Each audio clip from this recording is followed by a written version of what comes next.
분들과 한번 인사하겠습니다. 참 잘 오셨습니다. 요즘에 이렇게 자유롭게 예배 드리는 것 자체가 쉬운 일이 아니죠. 정말 여러분들 참 잘 오셨습니다. 다 큰 아들이 어머니께 하루는 이렇게 이야기합니다. 어머니, 저 앞으로 이제 교회 다니지 않겠습니다. 교회 안 가겠습니다.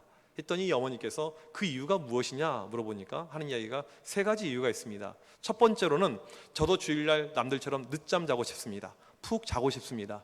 두 번째로는 교회 찬양대 찬양이 늘 불협화음이어서 듣기가 곤란합니다. 우리 교회 이야기 하는 것 아니에요. 우리 교회 찬양 너무너무 오늘 호산나 잘하셨습니다. 세 번째 이유는 장로님의 대표 기도가 너무너무 길어서, 이것도 우리 교회 이야기 아닙니다. 오늘 최 장로님, 우리 은퇴 장로님이신데도 기도 너무너무 잘하셨어요. 장로님의 기도 때문에 교회 가기가 싫습니다. 세 가지 이유를 이렇게 이야기를 하는 거예요. 그러자 이 어머니께서 이렇게 이야기합니다. 그럼에도 불구하고 교회를 가야 된다. 네가 교회를 가야 될 세 가지 이유가 있다. 첫 번째 이유는 교회는 사람 보고 가는 것이 아니고 하나님 보러 가는 것이다. 두 번째 이유는 예배 드리는 것은 선택이 아니고 필수다. 세 번째 이유는 네가 그 교회 담임 목사니까 가야 된다.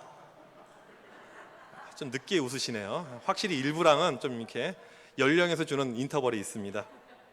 담임 목사도 교회 가기 싫을 때가 있다는, 예배 드리기 싫을 때 있다는 이런 조크를 누가 쓴 것을 제가 이렇게 인터넷에서 퍼왔습니다.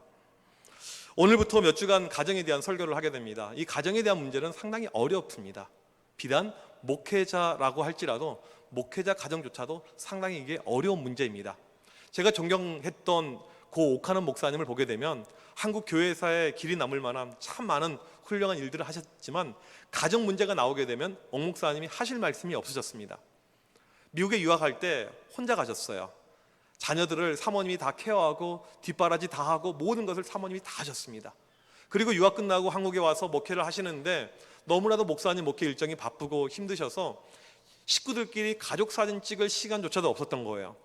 마지막에 목사님 돌아가셔서 장례식 치르는 그날 영정 사진을 들고 식구들이 가족 사진 찍는 것을 보았습니다.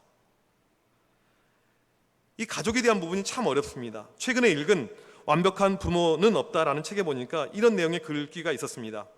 목사와 사모는 자녀 양육에 시간을 쏟지 못하는 것에 대해서 주님의 일을 위해 어쩔 수 없다고 정당화하는 경우가 아주 많다. 이들은 자녀를 제대로 돌볼 수 없는 와중에서도 또 다른 신방, 저녁 모임, 프로그램을 잡는다. 이렇게 사역으로 바쁘게 뛰어다니는 것이 성경에 기록된 가치라고 확신하기 때문에 하나님으로부터 받은 부모의 소명의 중요성을 무시한다. 이게 목회자뿐만 아니고요. 과거 우리가 가지고 있었던 신앙의 모습이 어떤 거였냐면 나는 주님을 위해서 헌신합니다. 나는 주님을 위해서 시간을 바칩니다. 교회에서 내가 이렇게 열심히 일을 하기 때문에 하나님께서 우리 자녀들, 우리 모든 가정들 모든 것은 인도하고 지켜줄 것입니다 라고 다들 생각을 했어요. 또 그런 헌신과 희생이 있었기 때문에 한국교회가 이만큼 부흥하고 성장했다고 저는 믿습니다. 근데 문제는요, 그 후유증이, 그 폐해가 지금 우리에게 나타나고 있습니다. 1차적으로는 부모 세대 때는 교회를 많이 다녔는데 그 자녀 때 교회를 많이 떠나가 버렸습니다. 신방을 해보면 우리 지금 40대 50대 집사님들이 하는 이야기가 있습니다. 목사님, 저희 때는 교회 주일학교 많았습니다. 저희 때는 우리 교회 청년들 많았습니다. 지금은 없습니다. 근데 그 이유가 왜 있냐면 부모 세대는 교회에서 살면서 열심히 했었는데 자녀들 세대는 부모들 모습 보면서 교회를 떠나가는 거예요. 나는 부모님처럼 살기 싫다. 신앙의 세대 전수가 전혀 이루어지지 않는 가운데 자녀들은 교회를 떠나가 버렸습니다. 또한 믿음의 자녀들, 믿음의 가정에서 자라난 자녀들 가운데 엇나가는 경우가 많이 발생을 하였습니다. 믿음의 가정에서 자녀들이 잘 자란 경우도 있지만 엇나가는 경우가 꽤 많이 발생을 한 거예요. 저는 아직도 기억하는데요. 제가 어렸을 때 신한계라는 이렇게 기독교 잡지를 보는데 프로야구 선수 한 명 기사가 나와 있었습니다. 아주 젊은 친구입니다. 그런데 입단해서 팀의 4번 타자로 간판 스타로 뛰고 있고 그 선수의 활약을 통해서 또 팀이 한국 시리즈 우승을 하게 되었고 이런 기사가 쭉 나오는 가운데 어떤 내용이 있었냐면 그 아버지의 신앙의 모습이 나와 있었습니다. 아버지가 기도하시고 새벽을 깨우고 그렇게 헌신하시고 그런 가운데 이런 아들이 나왔다, 이런 내용의 기사였습니다. 결론이 어떻게 된 줄 아십니까? 그 아들이, 그 훌륭했던 아들이 살인자가 되어서 한 명도 아니고 여러 명을 죽이고 마지막에 자기 자신도 한강에서 투신해서 그의 인생을 마무리했습니다. 왜 믿는 가정 안에 이런 일이 발생할까요? 여러분 가정은 그러지 않습니까? 여러분 가정은 안전하십니까? 나는 기도하니까, 나는 열심히 하나님을 붙드니까 우리 가정은 이런 일이 없을 거야. 여러분 그렇게 생각하십니까? 오늘 성경 본문의 이야기는 그게 전혀 아님을 우리에게 보여주고 있습니다. 이스라엘 사회에서 가장 영적인 권위가 높았던 사람은 딱 한 명이 있었습니다. 바로 그들 가운데, 전체 인구 가운데 한 명밖에 없었던 대제사장, 그의 영적인 권위가 가장 높았습니다. 그 당시 많은 정치적인 세력이 있었고 정치인들도 있고 많은 권력들이 있었지만 그들을 능가해서 가장 높은 권위와 능력을 행사하는 사람은 대제사장이었습니다. 엘리라는 대제사장이 나오죠. 자기 아들들도 제사장들입니다. 그는 열심히 하나님을 섬기고 열심히 일을 했는데 오늘 말씀해 보니까 엘리의 아들들 행실이 좋지 않고 하나님을 알지 못하고 그들이 성전에서 하나님께 드려지는 고기를 훔쳐오고 심지어는 성전에서 일하는 여자들하고 간음하는 음란한 행동을 하는 그런 모습이 나오고 있습니다. 아버지는 대제사장이에요. 가장 그 사회에서 영적인 권위가 뛰어난 사람입니다. 그런데 그 아들들의 모습은 그것과 정반대의 모습으로 가고 있는 케이스가 나오고 있는 것입니다. 결론 그 가정의 모습이 어떻게 됩니까? 가정이 망해버립니다. 가정이 끝나버리게 됩니다. 대제사장 가문이요. 오늘 우리는 우리 가정의 모습을 진단하는 시간을 가지면 좋겠습니다. 목사님, 우리 가정은 괜찮아요. 우린 정말 믿음 가운데 서 있습니다. 우리 가정은 자녀들까지, 우리 손주들까지 할 것 없이 어디다 내놔도 정말 걱정할 것이 없습니다라고 혹시 여러분들 자부하시더라도 다시 한번 꼼꼼하게, 다시 한번 촘촘하게 우리 가정에 대해서 다시 한번 들여다보는 시간이 되길 간절히 바라겠습니다. 제가 전에 읽었던 미국의 한 소논문을 보니까 현대 우리 믿는 가정들, 기독교 가정의 10가지 직면한 문제들이 나온 것을 제가 보게 되었습니다. 화면 한번 보시면요, 이게 10가지가 나오게 되는데 먼저 10위부터 나옵니다. 10위는 물질주의라는 것입니다. 돈이 삶의 가장 큰 우선순위가 되었다는 거죠. 우리 가정이 물질주의에 빠져 있는가 안 빠져 있는가를 알 수 있는 것은 이겁니다. 우리 가정에, 우리 입술 가운데 하나님을 더 많이 외치는가 돈을 더 많이 외치는가, 이걸로 비교하면 돼요. 아주 단순합니다. 물질주의가 10위고요. 그 다음에 9위는 일과 가정의 밸런스. 전에는 당연히 직장이 중요시 여겼죠. 근데 요즘에 워라밸이란 말이 만들어질 것처럼 이 일, work and 그 다음에 이 가정, 이 밸런스, 이게 얼마나 중요한가, 얼마나 가정도 가정, 직장도 직장이지만 가정에 내가 신경을 쓰고 있는가, 이 밸런스 맞추기가 어렵다. 8번째, 미디어의 부정적인 영향들. 식당에 가보시면 아주 작은 아이들, 1살, 2살짜리 아이도 다 핸드폰 하고 있습니다. 이게 요즘의 모습이죠. 우리 아이들 유튜브 같은 이 영상을 어렸을 때부터 그냥 무심결에 다 보게 됩니다. 그런 해악이 지금 있다. 7번째, 대화의 부재. 식구들이 가정 안에 다 들어와 있는데 주로 대화는 핸드폰하고 합니다. 주로 대화는 TV랑 합니다. 주로 대화는 스마트 기기랑 합니다. 식구들 간의 대화가 사라졌다. 6번째, 경제적 압박. 지금 돈 문제로 이 파이낸셜 프레셔가 우리 가정에 와서 이 돈으로 인해서 가정이 힘들고 있다. 5번째, 훈계의 결핍. 자녀를 혼내지 않는다는 거죠. 문제가 있을 때 식당에서 떠들고 움직이고 돌아다니는데도 왜 내 자식에게 그러냐, 이런 관점을 가지고 자녀들 혼내는 것이 사라져 버렸다는 것입니다. 4번째, 4위, 아버지의 부재. 아버지가 계십니다. 살아 계셔요. 집에 계십니다. 그런데 아버지의 영향력, 아버지의 능력, 아버지의 개입, 이것이 가정 안에 전혀 없다. 3위, 바쁨. 모두가 바빠요. 아이들은 학교 간다고, 공부한다고, 학원 간다고, 부모들은 부모대로 바빠서 식구들 가운데 커뮤니케이션, 어떤 영향력을 주고받는 것이 전혀 불가능해졌다. 2위는요, 이혼입니다. 이제는 믿는 가정 안에서도 이혼들이 많아졌습니다. 이 이혼의 이슈. 1위가 무엇이냐면 비기독교 문화에 가정에 침투한 것입니다. 여러분, 이 10가지 가운데 몇 개가 여러분 가정에 해당한다고 생각하십니까? 몇 개 정도 여러분들 가운데 있다고 보십니까? 특별히 이 1위가 문제인데요, 예수 믿는 가정하고 예수 안 믿는 가정에 별반 차이가 없어졌습니다. 교회에서 주일날 예배 드리는 것 말고는 우리 어떤 행동의 반경들, 생각의 반경들, 어떤 삶의 모든 모습이 아무런 차이가 없어져 버렸다는 것입니다. 비기독교 문화가 믿는 가정도 강타하고 있다는 것이죠. 전에 제 아들이 유치부 교회에서 다닐 때 유치부 제자 훈련을 받는데 숙제가 뭐가 있었냐면 매일 잠언 한 장씩 읽는 것입니다. 제가 질문할게요. 저희 아들은 아주 똑똑한 아들이어서 애가 6살, 7살 때부터 잠언을 혼자서 잘 읽었을까요? 못 읽었을까요? 답변하기 곤란하시나요? 여러분들 자녀들은 읽었어요? 못 읽었어요? 한글을요? 이제 우리 청암교회 자녀들은 워낙 엘리트가 많고 똑똑하니까 아마 7살이면 영어도 다 띄었을 거예요. 그렇죠?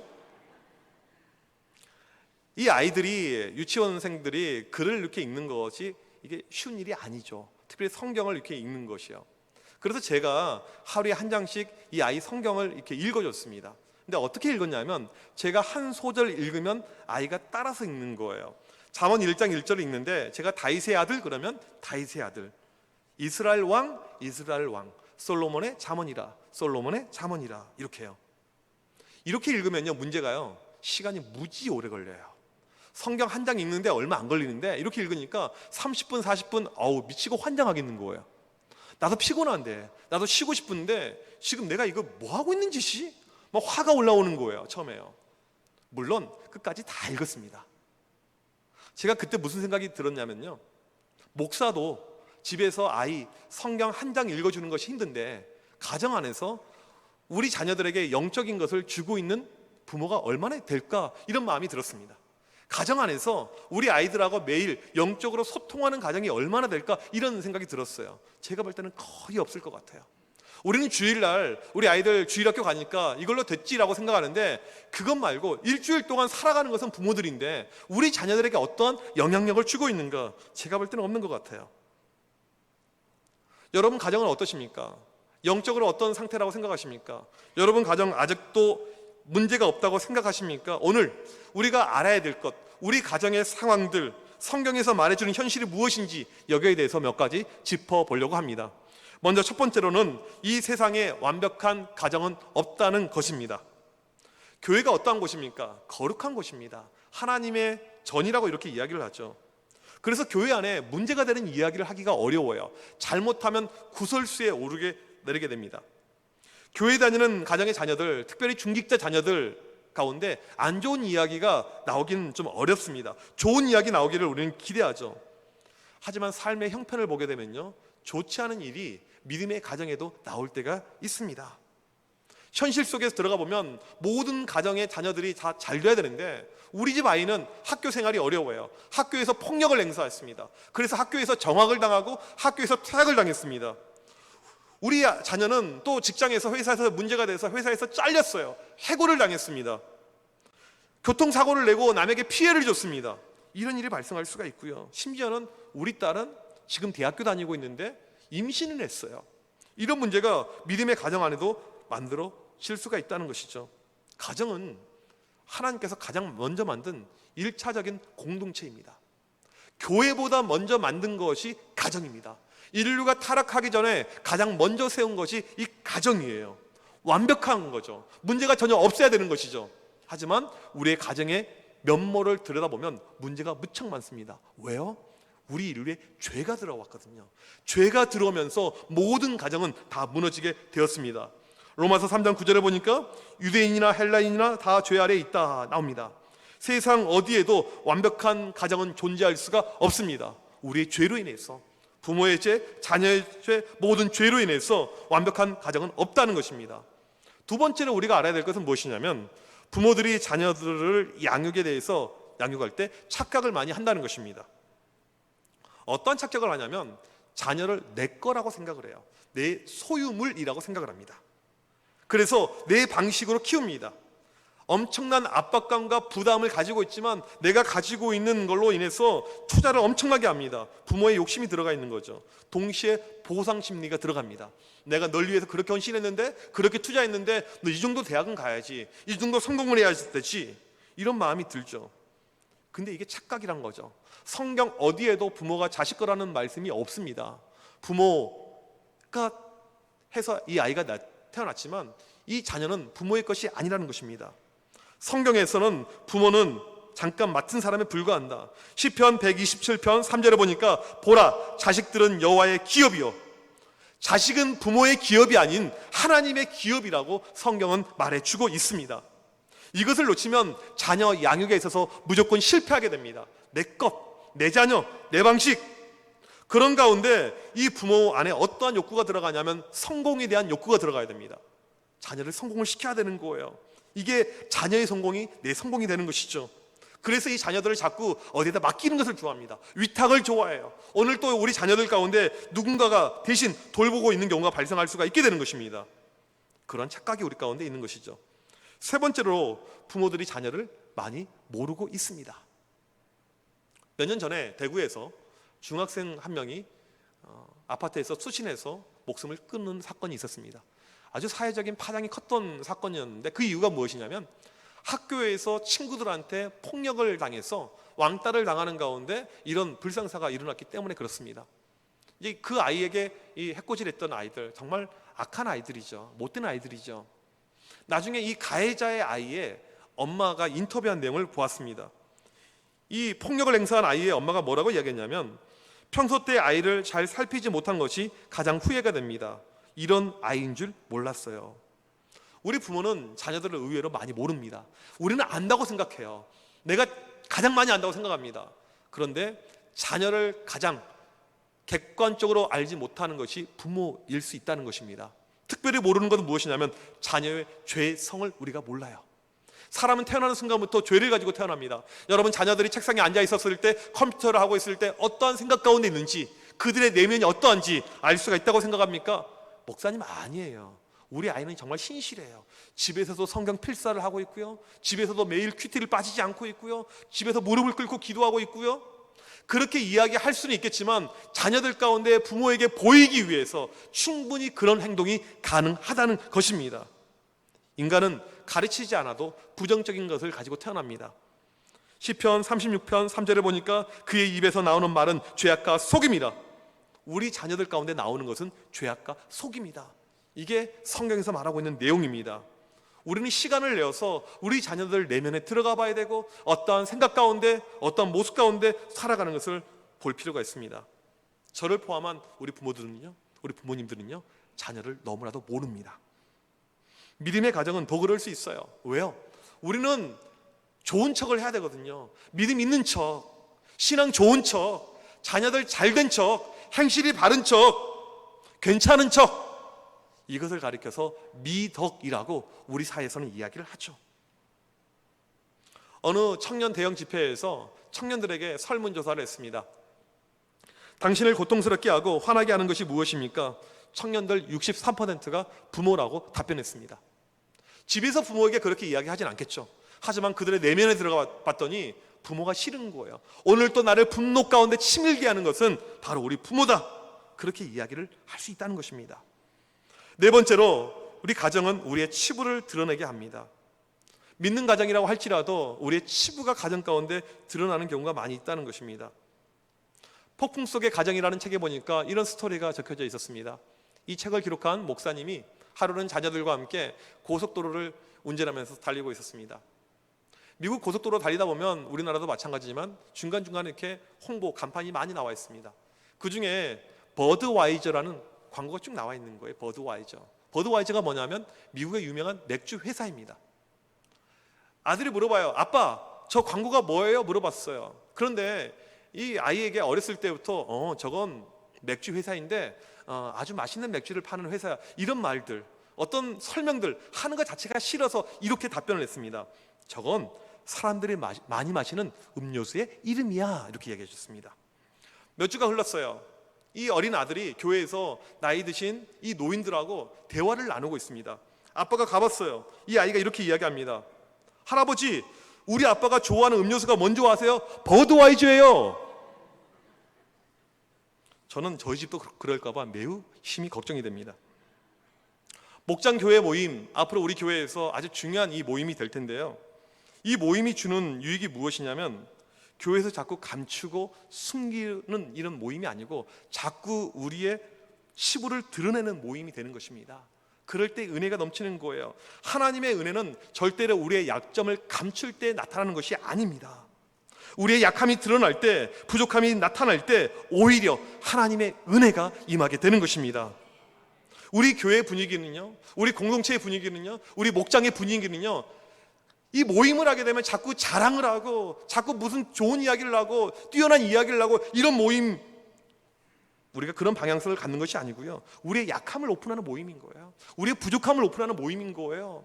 그리고 이 모임에서 이것을 지켜주고 소문내지 않고 그냥 우리는 같이 기도해주고, 어떤 분이 울면서 자기의 약함을 이야기할 때 같이 손을 잡고 울면서 기도해주고, 이게 바로 은혜의 공동체인 것을 믿으시길 바랍니다. 가정은 평안의 공동체, 은혜의 공동체. 우리 자녀들은 이 가정에서 쉴만한 물가를 경험하고 하나님이 주신 피할 바위를 경험해야 되는데, 실제 우리의 삶을 보게 되면 참 그것이 어렵습니다. 제가 최근에 읽은 책 가운데 나는 가해자의 엄마입니다 라는 책이 있습니다. 1999년 4월 20일 미국 콜럼바인 고등학교에 총격 사건이 있었습니다. 13명이 죽었고요, 24명이 부상을 당했습니다. 보통은 이런 책이 어떻게 나오냐면, 이제 피해자 입장에서 피해를 당한 사람들이 책을 쓰거나 아니면 제3자들, 언론들, 이렇게 책을 쓰게 되는데, 독특한 것은 무엇이냐면 이때 아이를 죽였던 이 가해자 중 한 명인 딜렌 클리볼드라는 친구가 있는데, 그 친구의 엄마가 쓴 책입니다. 그러니까 책의 관점이 매우 독특해요. 가해자의 엄마가 이런 책을 쓴 거예요. 이 책의 내용을 보니까 보통 이런 사건이 터지게 되면 모든 것을 부모의 문제, 가정의 문제로 몰고 갑니다. 저 가정은 평소 때 대화가 결핍되어 있었고, 저 가정은 아빠가 집에서 폭력적이었고 그래서 이런 아들이 나왔다, 이런 케이스가 많고, 실제로 이 사건이 발생했었을 때 미국 언론도 그렇게 몰아갔었습니다. 알고 봤더니 이 가정은 너무나도 평범한 가정이었어요. 미국의 전형적인 중산층 가정이었습니다. 아들이요, 속을 썩이는 이런 아들이 아니었습니다. 이 아들의 금발머리가 이뻐서 햇빛에 찰랑거리는 이 금발머리로 인해서 아들의 별명이 샤인이었습니다. 샤인. 이 사건으로 인해서 누구가 가장 힘들었냐면 그 부모가 가장 힘들었어요. 우리 아이가 수많은 아이들을 쏴서 죽이는 것도 있었고, 이걸로 인해서 사회적으로 매장이 되고 수많은 비난도 당했는데 자기 아들도 마지막에 자살해서 끝났거든요. 너무너무 힘든 트라우마를 경험했습니다. 그리고 이 엄마가 16년 동안 무엇을 했냐면, 이 사건의 원인이 무엇인지, 왜 우리 아들이 이런 행동을 했는지 이것을 찾아서 추적하는 일을 했습니다.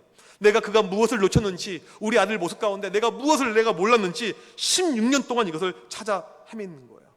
그런데도 답을 끝까지 못 찾았습니다. 책 말미에 이런 내용의 글을 썼습니다. 무조건 부모 탓을 해서는 안 됩니다. 부모도 피해자입니다. 부모도 모르는 것이 있습니다. 부모가 다 해결할 수 있는 것이 아닙니다. 우리도 그럴 때가 있죠. 하나님, 내가 우리 자녀를 위해서 그렇게 헌신하고 나는 믿음의 사람으로 그렇게 자녀를 위해서 기도하고 열심을 다해서 노력했는데 왜 우리 자녀의 삶은 이렇습니까? 우리 자녀의 모습은 왜 이렇습니까? 이런 결과가 왜 나옵니까? 무엇이 문제입니까? 답답함 가운데 그런 호소들, 그런 어떤 울부짐들 여러분들 해본 적이 있으실 것입니다. 오늘 우리가 마지막으로 알아야 될, 우리에게 필요한 적용이 있습니다. 2가지 적용이 있는데요. 먼저 첫 번째 적용은요, 하나님께서는 당신이 능력이 되어서 부모로 부른 것이 아니라는 것입니다. 우리가 감당할 만한 능력이 되어서 하나님께서 여러분을 엄마 아빠로 세우신 것이 아니라는 것입니다. 성경에 보게 되면 아브라함, 모세, 다윗, 예수님의 12제자, 믿음의 기라성과 같은 사람들이 있죠. 그들 가운데 자격이 되어서 그런 믿음의 계복 가운데 들어간 사람은 없다는 것입니다. 하나님의 부르심이에요. 능력은 안 되지만 하나님께서 그냥 부르신 것입니다. 하나님은 인간을 창조하실 때부터 무엇인가 혼자서 다 할 수 있기 때문에 그런 존재로 사람을 만들지 않았다는 것입니다. 우리는 부족하게 창조가 되었습니다. 그래서 하나님을 의지하도록, 하나님을 붙들도록, 그 연습을 부단히 할 수 있게끔 만들도록 만들어졌다는 것입니다. 가정의 문제, 자녀들 문제 충분히 있을 수가 있습니다. 우리가 경험해야 될 것은 나는 못한다는 것입니다. 나는 부족한다는 거예요. 하나님, 내 힘으로 안 되네요. 내 힘으로 도저히 못하겠습니다. 그런 가운데 하나님만을 의지하는 연습, 이것이 우리에게 1차적으로 필요하다는 것입니다. 2번째로, 그러면 왜 능력도 안 되는 우리에게 이 자녀를 주셨는가, 이겁니다. 자녀는, 우리가 자녀를 받은 이유는 우리의 성공을 위해서가 아니고 하나님의 은혜를 체험하기 위한 도구로 자녀를 주셨다는 것입니다. 하나님, 저는 못하겠어요. 어떻게 이런 것을 제가 낳아가지고 어떻게 이런 애들 제가 어떻게 키워야 될까요? 이 모든 것은요, 나는 못하지만, 나는 부족하지만 하나님께서 일하시기 위해서, 하나님의 영광을 나타내기 위해서 하나님께서 자녀를 주셨다는 것입니다.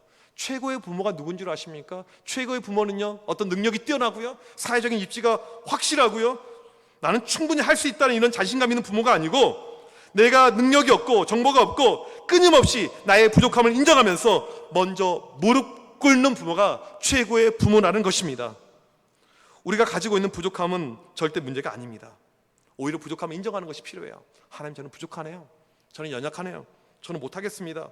그러면서 하나님께 나아가는 것, 기도하는 것, 이것이 정답이죠. 우리는 살면서 탓하기를 좋아해요. 아니, 내가 배우자를 잘못 만나서, 이런 사람을 만나서 이런 가정이 만들어졌구나. 아니, 내가 진짜 이상한 시부모님을 만나서, 내가 이상한 며느리를 만나서 우리 가정에 문제가 생겼구나. 우리 자녀들 이상한 애들 만나가지고 이렇게 가정이 엉망이 됐구나. 우리는 이렇게 탓을 할 때가 있지만 정답은 부모인 내가 틀렸다는 것입니다. 내가 무능력하다는 거예요. 내가 잘못 양육했다는 것입니다. 내가 잘못 살았다는 것입니다. 내가 죄인이라는 것입니다. 이것을 먼저 명심해야 된다는 것입니다. 문제는 다른 사람에게 있는 것이 아니고 나에게 문제가 있다는 것입니다. 여러분, 우리가 한 가지 기억해야 될 것은요, 부모는 자녀를 변화시킬 수 없습니다. 부모는 자녀를 바꿀 수가 없습니다. 부모가 할 수 있는 것은 없습니다. 이것을 인정해야지, 아닙니다, 나는 할 수 있습니다, 됩니다. 성경은 이것을 가리켜서 교만이라고 이야기를 합니다. 우리의 힘으로 할 수 있는 것이 하나도 없어요. 아주 예전에 개그우먼 이성미 씨가 TV에 나와서 이렇게 토크쇼 프로그램을 하는 것을 본 적이 있습니다. 자기 자녀 양육하는 스토리를 이야기하는데, 첫 번째 큰아들이 있어요. 첫째 아들이요. 어떻게 태어났냐면 20대 초반에 이성미 씨가 개그우먼으로서 한창 이제 뜨기 시작을 했습니다. 잘 나갔어요. 그럴 때 사귀었던 유명한 남자 가수가 있는데 둘 사이에서 아이가 태어나는 거예요. 그리고 이 남자는 아이 임신하고 그 상태로 아마 다른 나라로 그냥 가버렸습니다. 관계가 헤어진 거죠. 그리고 혼자서 미혼모가 되어서 이 아이를 키워가는데 이 아이가 짐이 된 거예요. 얼마나 싫었겠습니까? 아빠도 없는 아이, 아빠랑 관계가 이미 끝나버렸고요. 이 아들 보면서 자기 짐이 되어서 정말 힘들고 어렵고 고통의 시간을 계속해서 보냈으니까 이 자녀랑 관계가 계속해서 틀어지는 거죠. 안 좋아지는 거죠. 그런 가운데 이것이 어떻게 해결됐는지 TV에 나와서 한 이야기가 있습니다. 우리 시간 잠깐 영상을 보도록 하겠습니다. 문제는 바로 나에게 있는 거죠. 자녀들에게 있는 것이 아니고 다른 사람에게 있는 것이 아니고 문제는 나인 것입니다. 우리는 가정에서 누굴 탓할 필요가 전혀 없습니다. 그렇다고 해서 우리가 할 수 있는 것이 없어서 우리가 절망할 필요가 하나도 없습니다. 왜요?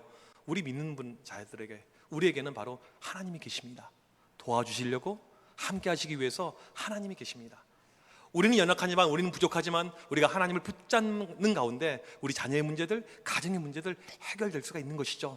오늘 우리가 이 마음을 가지고 우리는 연약하지만, 우리는 부족하지만, 우리는 할 수 없지만 하나님께서 모든 것을 할 수 있습니다. 이 마음을 가지고 간절히 부르짖는 우리 모두가 되길 주님의 이름으로 간절히 축복합니다. 우리 시간 주신 말씀 기억하면서 같이 이 찬양하길 원합니다. 주여, 우린 연약합니다. 우린 오늘 힘겨워합니다. 주 뜻 이루며 살기엔 부족합니다. 우린 연약합니다. 주여, 우린 넘어집니다. 오늘 하루 또 실수합니다. 주의 긍휼을 구하는 죄인입니다. 우린 주만 바라봅니다. 우리 이 시간 이 가사를 기억하면서 우리 자리에서 일어나셔서 같이 찬양하도록 하겠습니다.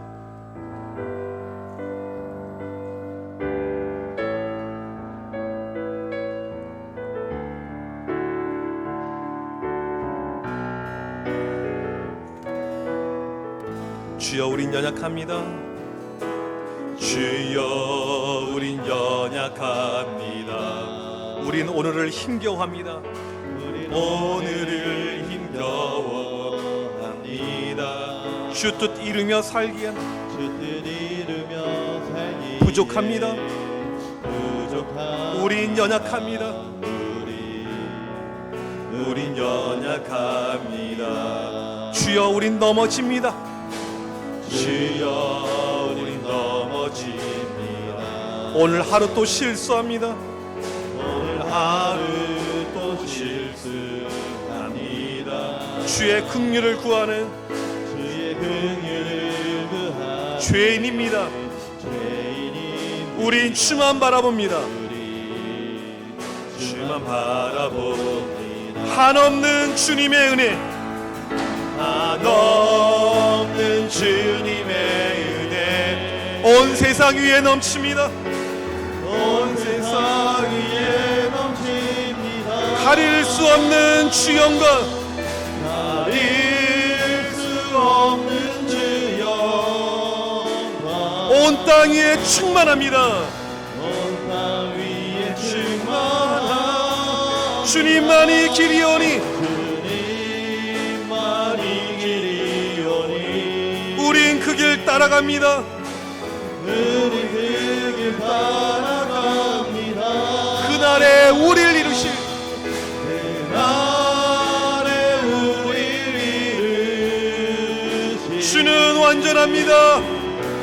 주는 완전합니다. 한없는 주님의 은혜, 한없는 주님의 은혜 온 세상 위에 넘칩니다. 온 세상 위에 넘칩니다. 가릴 수 없는 주 영광, 가릴 수 없는 주 영광 온 땅 위에 충만합니다. 온 땅 위에 충만합니다.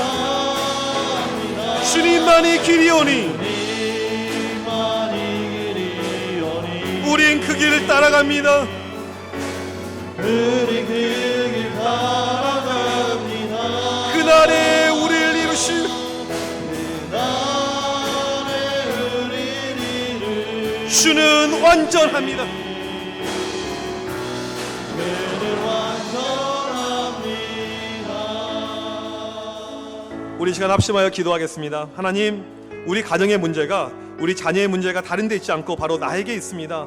내가 부족합니다. 내가 연약합니다. 하나님, 나를 불쌍히 여겨 주셔서 하나님 없이 우리 가정이 절대 버틸 수가 없고, 하나님 없이 절대 내가 부모 노릇 할 수도 없습니다. 하나님, 이 시간 간절히 기도할 때 나와 함께하여 주시옵시고 우리 가정을 붙잡아 주시옵시고 우리를 불쌍히 여겨 주시옵소서. 우리 시간 합심하여 간절히 기도합니다.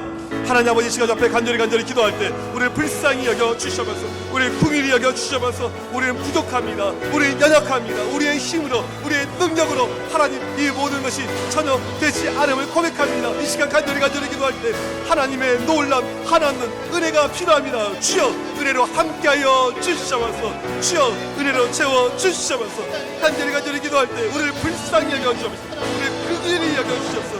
하나님의 놀라운 은혜가 우리 가운데 임하는 가운데 우리 가정을 붙잡아 주시옵소서. 우리 자녀들을 붙잡아 주시옵소서. 우리의 식구들을 붙잡아 주시옵소서. 하나님의 놀라운 은혜 가운데, 능력 가운데 함께하여서 오늘도 우리 가정을 향하신 아버지의 놀라운 은혜가, 놀라운 능력이 넘쳐나게 하여 주시옵소서. 주가 함께하시는 복된 믿음의 가정 되게 하여 주시옵소서. 주만 붙드는 귀한 가정 되게 하여 주시옵소서. 이 시간 간절히 기도하오니 오늘도 우리를 향하신 하나님의 놀라운 은혜가 넘쳐나게 하여 주시옵소서. 믿음 나게 하여 주옵시고 주여 도와주시옵소서. 오직 주만 바라보는, 주만 의지하는 귀한 믿음의 본능을 내게 하여 주시옵소서. 간절히 기도할게.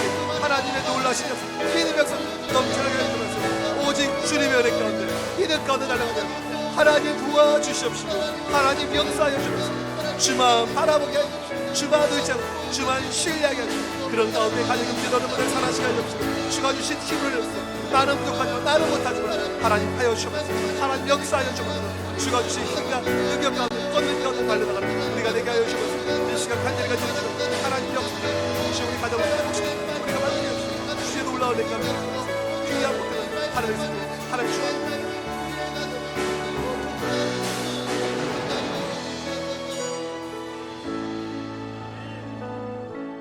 하나님, 우리는 부족합니다. 하나님, 우리는 연약합니다. 내가 잘못해놓고는 꼭 남을 탓할 때가 너무나도 많이 있습니다. 남을 지적합니다. 이 시간 간절히 기도할 때 하나님의 은혜로 모든 것을 덮으시고 채워 주시옵소서. 하나님, 먼저 우리 가정의 문제점을 보게 하여 주시옵소서. 내 힘으로 안 되지만 아버지의 힘으로 가정의 모든 문제들, 어려운 것들 사라지게 하여 주시옵소서. 우리 가정 다른 것이 필요한 것이 아니고 오직 하나님만 바라보며 의지하게 하여 주시옵소서. 우리는 바꿀 수 없지만, 할 수 없지만 하나님께서 불가능을 가능케 하심을 믿습니다. 우리 가정 주님 품에 굳게 붙잡아 주시옵소서.